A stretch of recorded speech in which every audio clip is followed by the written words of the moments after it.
अस्सलाम वालेकुम students, welcome to के कोडर्स। ये आपके सी प्रोग्रामिंग कोर्स का 9th लेक्चर है। आज के लेक्चर में हम लोग स्विच केस डिफाइन करने वाले हैं। So without further ado let's get started.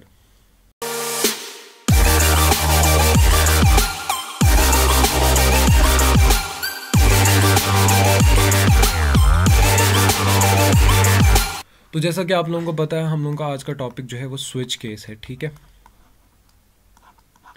तो सबसे पहले स्विच के बारे में पढ़ेंगे। स्विच किसको कहते हैं? स्विच एक सिंपली हमारे पास एक ऑपरेटर है सी के अंदर, जो कि इफ एल्स लैडर का हमारे पास एक ऑल्टरनेटिव है। ठीक है, यानी कि जिस टाइप के प्रोग्राम्स या जिस टाइप की जो है हमें प्रॉब्लम सॉल्व करनी होती है इफ एल्स लैडर के थ्रू, वो हम स्विच केस के थ्रू भी सॉल्व कर सकते हैं।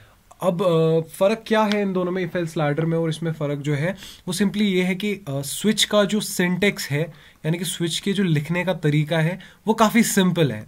ठीक है, आप लोगों को पता होगा इफ एल्स वाले लेक्चर में हम लोगों ने जो पढ़ा था, इफ एल्स लैडर जब हम यूज़ करते हैं, यानी कि जब हम कंटिन्यूसली इफ एल्स स्टेटमेंट्स और चाहे आप इफ एल्स ले लो या फिर हम लोग बीच में जो है एल्स इफ वाले स्टेटमेंट्स भी डालते थे, जिससे कि एक वो लैडर टाइप फॉर्म हो जाता था डिफरेंट डिफरेंट कंडीशंस को इवैल्यूएट करने का। उसको इफ एल्स लैडर कहते हैं। उसका जो सिंटेक्स था वो बहुत ही कॉम्प्लेक्स बन जाता था, बहुत ज़्यादा लाइंस हम लोगों को कोड की लिखनी पड़ती थी। ठीक है, तो उस प्रॉब्लम को ओवरकम करने के लिए हमारे पास क्या आया, हमारे पास जो है switch case option C programming में अवेलेबल हो गया, और स्विच केस को हम लोग उसी लिए यूज़ करते हैं। स्विच में इस लोग हम सबसे पहले स्विच का जो है सिंटेक्स पढ़ते हैं। ठीक है, तो स्विच का जो सिंटेक्स है वो सिंपली कीवर्ड है स्विच, उसके बाद ब्रैकेट्स के अंदर एक एक्सप्रेशन, और फिर जो है स्विच का अपना स्टेटमेंट ब्लॉक स्टार्ट हो जाता है। ठीक है, फिर हम लोग क्या करते हैं, हम लोग सबसे पहले एक और कीवर्ड यूज़ करते हैं केस, और उसके बाद केस लेबल। ठीक है, उसके बाद स्टेटमेंट्स, और उसके बाद एक और कीवर्ड ब्रेक। मैं आपको नए स्लाइड में ये चीज़ बहुत थोड़ा डिटेल में बता देता हूँ। स्विच केस के जो है सिंटेक्स के बारे में बात कर रहे थे, तो स्विच को आप कैसे लिखोगे? सबसे पहले जो है कीवर्ड स्विच यूज़ करोगे। ठीक है, उसके बाद एक एक्सप्रेशन यूज़ करोगे कि इस एक्सप्रेशन के बेसिस पे जो है कंपैरिजन होगा, यानी कि इस एक्सप्रेशन के बेसिस पे चेक होगा कि कहाँ पे इस एक्सप्रेशन को जो है इवैल्यूएट कराना है और कहाँ पे इस एक्सप्रेशन को इवैल्यूएट नहीं कराना है। ठीक है, तो अपना स्टेटमेंट ब्लॉक हम लोग स्टार्ट करेंगे कर्ली ब्रेसेस से। उसके बाद जो पहला स्टेटमेंट जाएगा या जो पहली लाइन हम लोगों को लिखनी है वो है पहला वर्ड, एक जो कि कीवर्ड है केस। ठीक है, और उसके बाद जो हम लोगों को लिखना पड़ेगा वो है केस लेबल। यहाँ पे मैं एग्जाम्पल के तौर पे आई लिख रहा हूँ, और उसके बाद जो है एक सेमीकोलन आप लोगों को यूज़ करना है। उसके बाद जो है आपको स्टेटमेंट्स लिखने हैं, यानी कि वो स्टेटमेंट्स जो अगर हमारी कंडीशन मीट होती है तो वो वाले स्टेटमेंट्स एग्जीक्यूट हो जाएंगे। ठीक है, स्टेटमेंट्स लिखने के बाद एक और कीवर्ड यूज़ करना है जो कि है ब्रेक। ठीक है, यहाँ तक बहुत ही सिंपल है ये। अभी मैं आप लोगों को इसके बारे में बताता हूँ जो कि हमारे पास यहाँ पे है, जिसको कि केस लेबल मैंने आप लोगों को कहा। केस लेबल जो है, इसको केस लेबल कहते हैं। ठीक है, केस लेबल जो है एक कांस्टेंट होना चाहिए। यहाँ पे आप वेरिएबल जो है या वेरिएबल जो है डायरेक्टली यूज़ नहीं कर सकते। यहाँ पे आपको कोई एक ऐसी क्वांटिटी यूज़ करनी पड़ेगी जिसका एक डिफाइंड मीनिंग होगा। और एक चीज़ याद रखना, कॉन्स्टेंट्स का मतलब 0 to 9 नहीं है, या कॉन्स्टेंट्स का मतलब सिर्फ नंबर्स नहीं है। हमारे पास जो स्पेशल कैरेक्टर्स है, ठीक है, स्पेशल कैरेक्टर्स है या रादर सिंबल्स है, एट द रेट ऑफ हो गया, प्लस माइनस हो गया, ठीक है, मल्टीप्लिकेशन वाला एस्टेरिक हो गया, एटसेट्रा एटसेट्रा, ये सब जो है ये कॉन्स्टेंट्स के अंदर आते हैं सी प्रोग्रामिंग में। तो यहाँ पे आप जो है सिर्फ कॉन्स्टेंट्स यूज़ कर सकते हो। और एडिशनली ये इस क्लास की स्कोप के बाहर है, लेकिन मैं आप लोगों को बता दूं, आप यहाँ पे मैक्रोज यूज़ कर सकते हो। ठीक है, मैक्रो क्या होता है? मैक्रो भी एक जो है डिफाइंड, एक यूज़र डिफाइंड कांस्टेंट होता है। मतलब इसको हम लोग जो है डिफाइन करते हैं।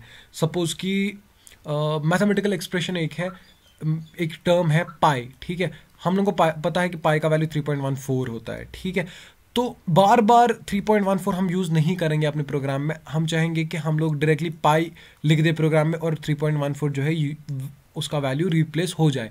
तो इस टाइप की जो चीज़ें होती है इसको मैक्रो कहा जाता है, कि एक यूनिवर्सल कांस्टेंट जो कि आपके प्रोग्राम के थ्रू जो है सेम रहेगा, वैसे टाइप के कांस्टेंट्स को जो है हम लोग मैक्रोज के थ्रू बनाते हैं इनको, ठीक है। और मैक्रो के लिए जो है एक और प्री प्रोसेसर डायरेक्टिव यूज़ होता है #define या पाउंड डिफाइन। ये इस क्लास के स्कोप के बाहर है। मैं आपको ये जब हम लोग माइक्रो प्रोसेसर डिस्कस करेंगे, हम लोग का माइक्रो प्रोसेसर कमांड्स वाला एक और जो है लेक्चर आने वाला है, वो थोड़ा आगे जाएगा, वो एडवांस सेक्शन में है, वहाँ पे मैं आप लोगों को ये चीज़ इन डेप्थ बता दूंगा। लेकिन यहाँ पे याद रखो कि केस लेबल जो है वो कॉन्स्टेंट्स और मैक्रोज, उनमें सिर्फ कॉन्स्टेंट्स और मैक्रोज यूज़ कर सकते हैं, वेरिएबल्स यूज़ नहीं कर सकते हैं।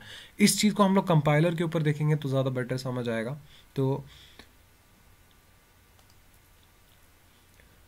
ये यहाँ पे मेरे पास एक प्रोग्राम है, ठीक है। इस प्रोग्राम में सिंपली क्या हो रहा है, एक इंटीजर डेटा टाइप का वेरिएबल इनपुट के नाम से मैंने यहाँ पे जो है डिक्लेयर किया है, और उसका वैल्यू जो है मैं यहाँ से यूज़र से मांग रहा हूँ, ठीक है, सिंपल है। उसके बाद मैंने क्या किया है, मैंने स्विच यूज़ किया है, और स्विच में मैंने क्या लिखा है, मैंने स्विच में जो है सिंपली इनपुट लिख दिया है, ठीक है। तो यहाँ पे क्या होगा, यहाँ पे देखो मैंने 1 यूज़ किया है, 6 यूज़ किया है और 12 यूज़ किया है, ठीक है। तो इसका मैं आप लोगों को एक बारी मैं प्रोग्राम रन करके आपको दिखाता हूँ, फिर मैं आप लोगों को जो है इसका कंट्रोल फ्लो बता दूंगा। तो यहाँ पे स्क्रीन पे जो है बीप हो रहा है, यानी कि ये हमसे जो है इनपुट मांग रहा है, हमारा जो है कंसोल इनपुट ले मांग रहा है हमसे।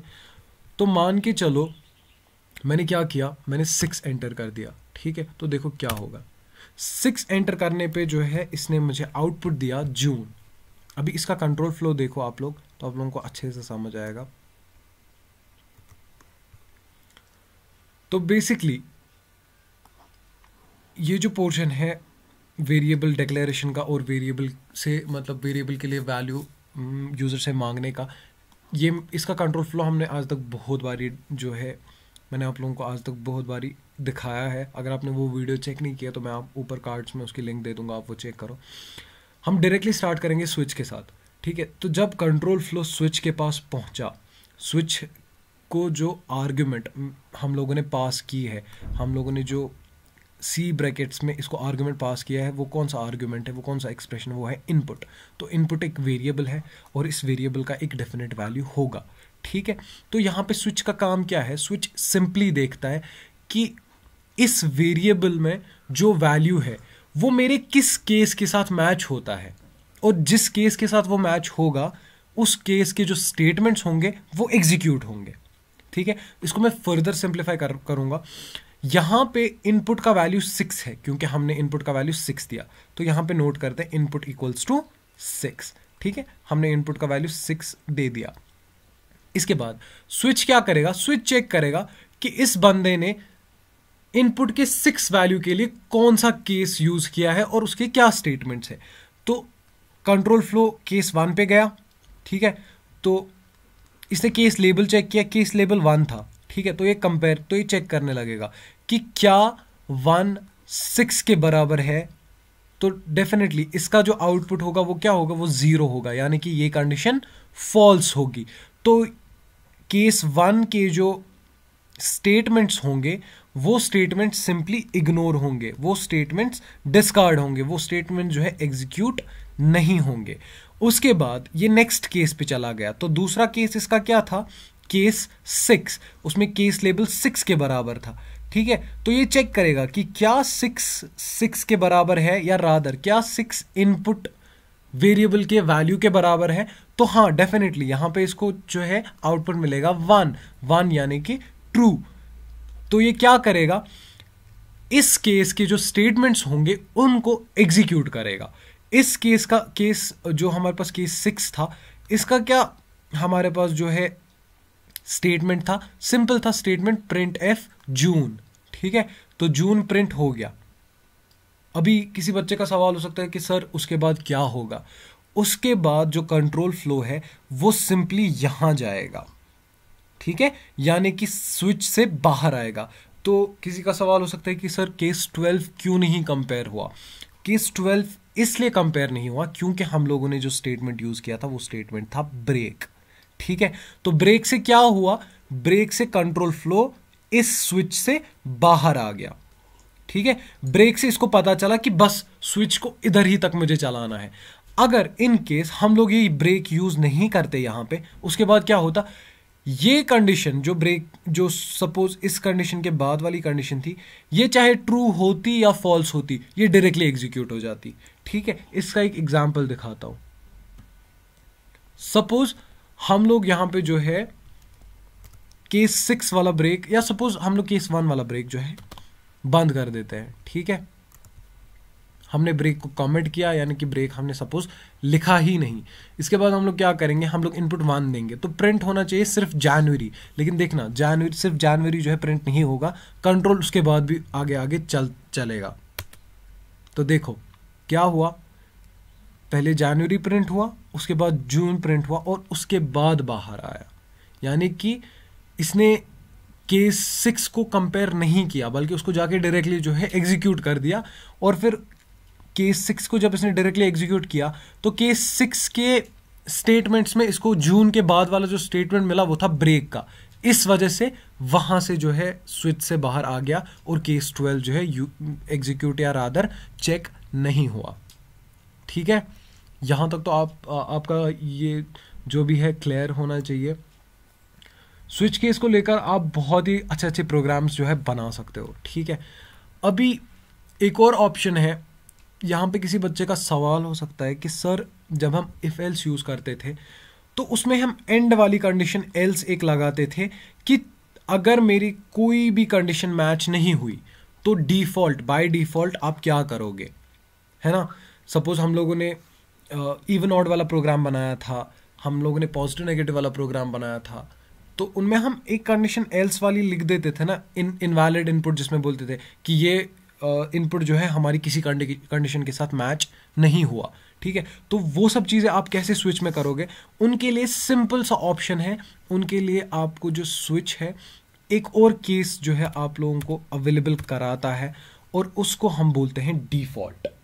ठीक है, तो उसका कीवर्ड है डिफॉल्ट, उसके बाद कोलन, उसके बाद सीधे स्टेटमेंट। सपोज स्टेटमेंट होगा print F input must be 1, 6 और 12। ठीक है,